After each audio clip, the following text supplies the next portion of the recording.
Good morning.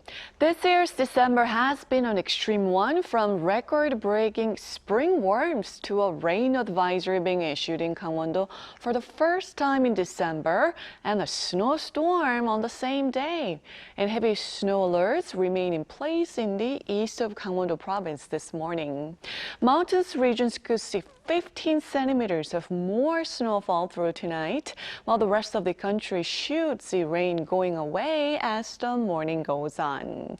Also, strong winds continue in most places, with a wind advisory issued in Jeju and coastlines in Jeollanam-do and Gyeongsang-do Provinces today.